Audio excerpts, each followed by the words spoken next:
So,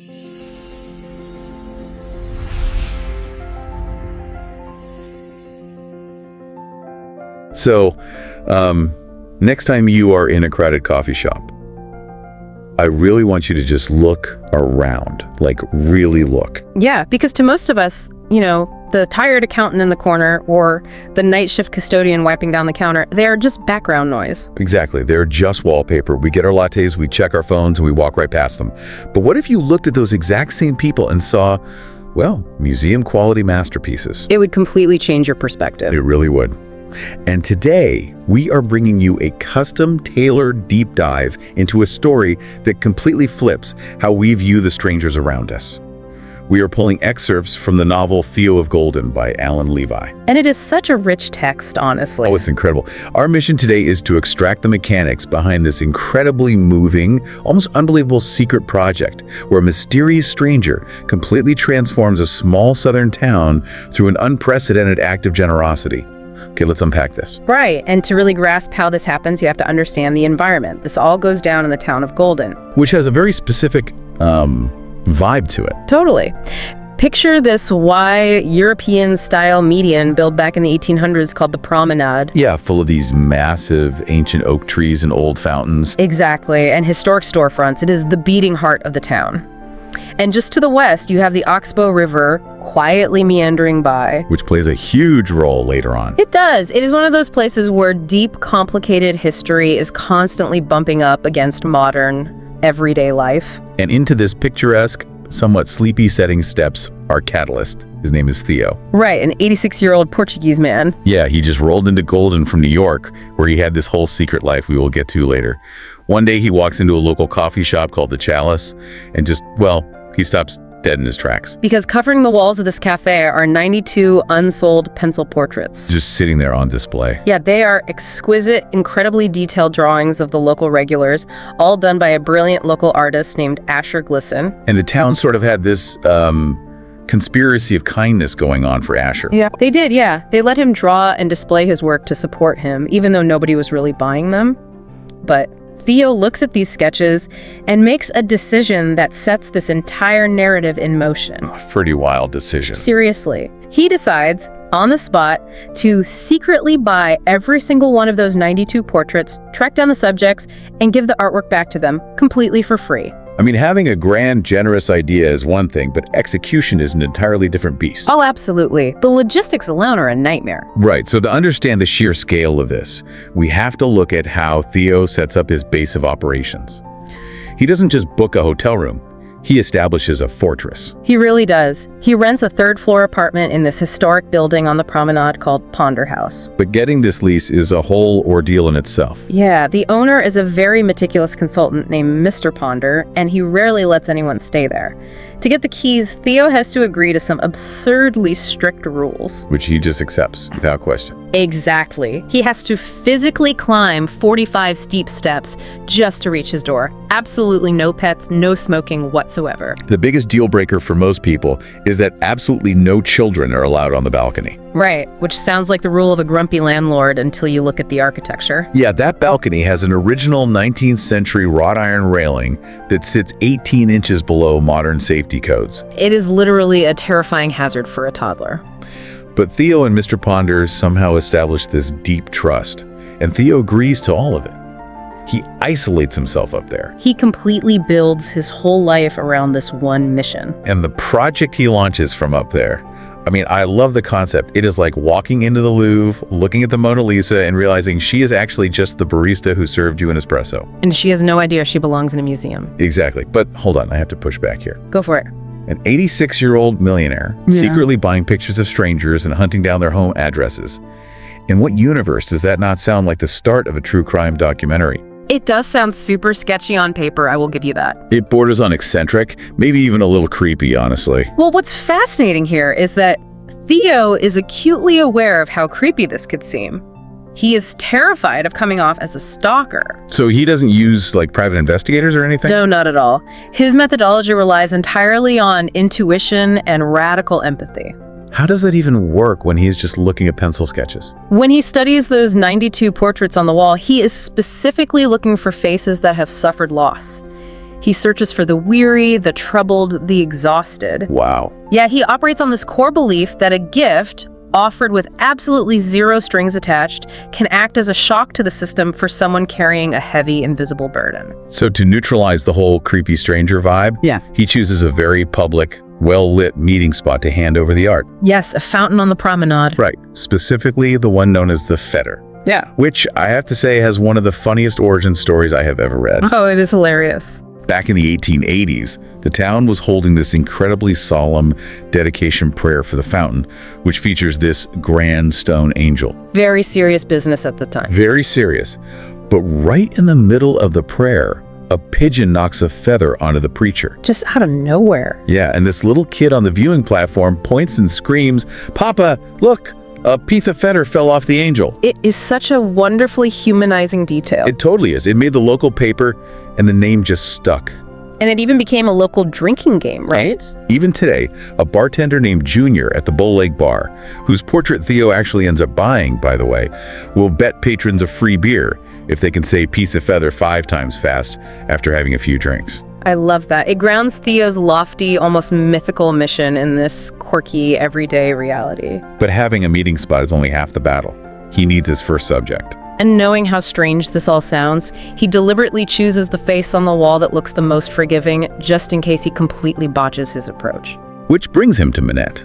She is a highly successful, severely overworked CPA. Right, and out of nowhere, she gets a handwritten letter from an elderly stranger inviting her to meet at the Fetter Fountain. Naturally, her guard is all the way up. Oh, completely. She actually brings her husband, Derek, who happens to be a prosecutor. He literally hides out of sight in the bushes nearby. Yeah, just watching the fountain to make sure this old man isn't running a scam or posing a physical threat.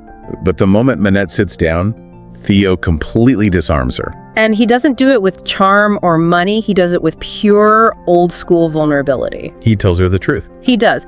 He explains he chose her portrait first because her kind eyes reminded him of a girl he loved decades ago in Spain. Oh wow, he just opens up right away. Exactly. He tells her this girl was incredibly bright and creative, but her strict father essentially crushed her spirit because he only valued pragmatism and money. And that specific story acts as an emotional skeleton key for Minette. Because Minette is this guarded, pragmatic professional, but hearing that story breaks her wide open. She confesses her own hidden sadness to this complete stranger. Yeah, she tells Theo that she gave up her ultimate dream of being a mother because her own demanding father pressured her into pursuing an elite, high-status career instead. So what does this all mean? Like, how does a 30-minute chat by a fountain with a guy she just met elicit a confession she barely even talks about with the husband hiding in the bushes? It comes down to the psychological mechanism of being truly noticed. We spend our lives projecting a competent exterior, right? Right, we all wear masks. Exactly. But the artist, Asher Glisson, had captured the tiny micro-expressions of Minette's suppressed grief in that pencil sketch. And when Theo hands her the portrait, he isn't just giving her a piece of paper. He is using the art as a mirror. Precisely. He shows her that her hidden pain is visibly real and that it is beautiful. He even dubs her Saint Minette, which is such a powerful validation of the incredible strength it takes to carry that disappointment every day. He gives her permission to mourn the life she didn't get to live. That completely reframes the idea of charity. He isn't giving her a handout, he is giving her validation. Exactly. But as touching as Minette's story is, she is a wealthy, prominent figure in Golden. The true test of Theo's intuition is whether this project can cross the massive social and racial divides of the town. Can he reach the people who are usually entirely invisible? To do that, he needs serious logistical help.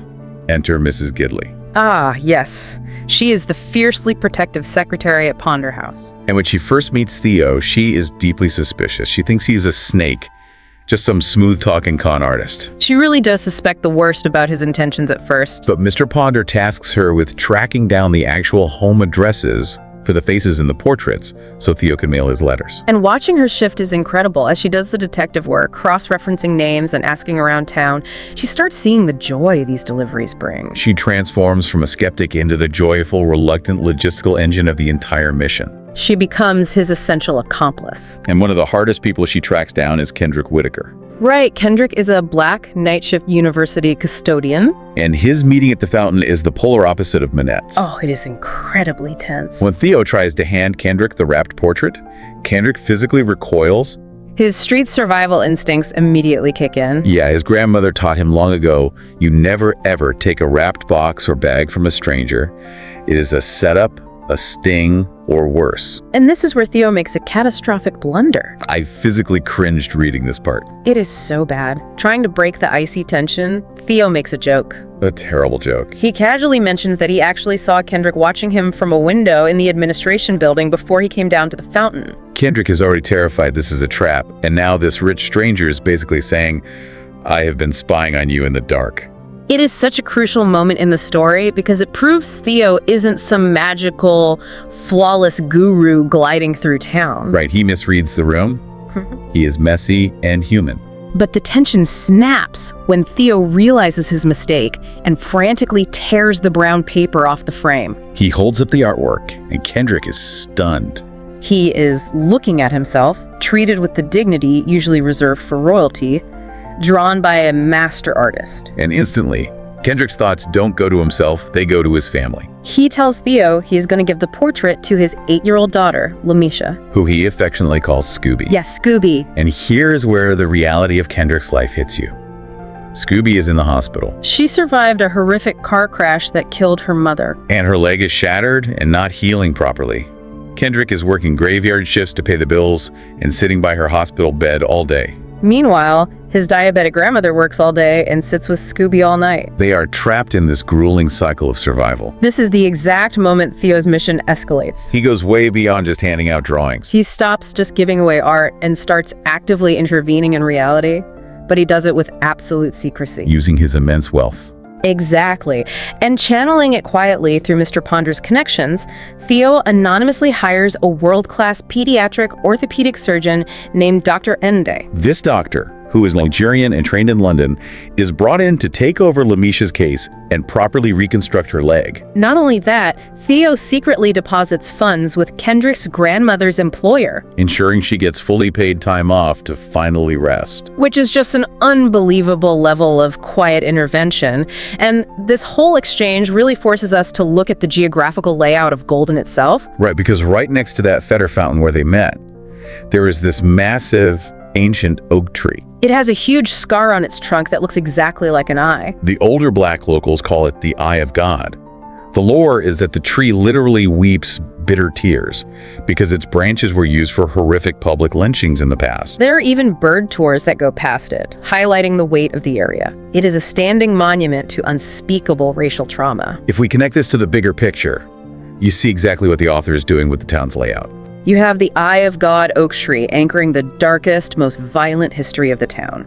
But just down the street on that same promenade, you have Tony's Verbivore bookstore. That is where a group of retired white men, known affectionately as the penny loafers, sit around in wicker chairs trading jokes with Theo.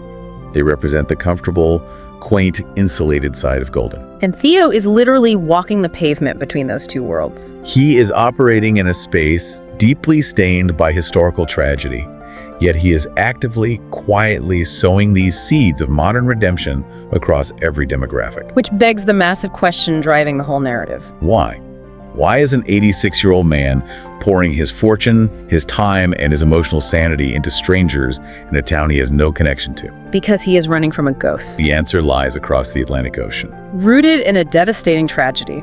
Decades ago, Theo was a highly successful, globe-trotting businessman. But his world ended when his 10-year-old daughter, Tita, was killed in France. It was a single car crash.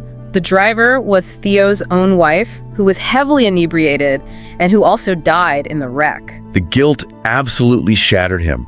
The text describes him as being plunged into a bitter cauldron of anguish. And that isn't just a poetic phrase. He completely abandoned his life. He stopped working. He just relentlessly walked the French countryside for weeks on end.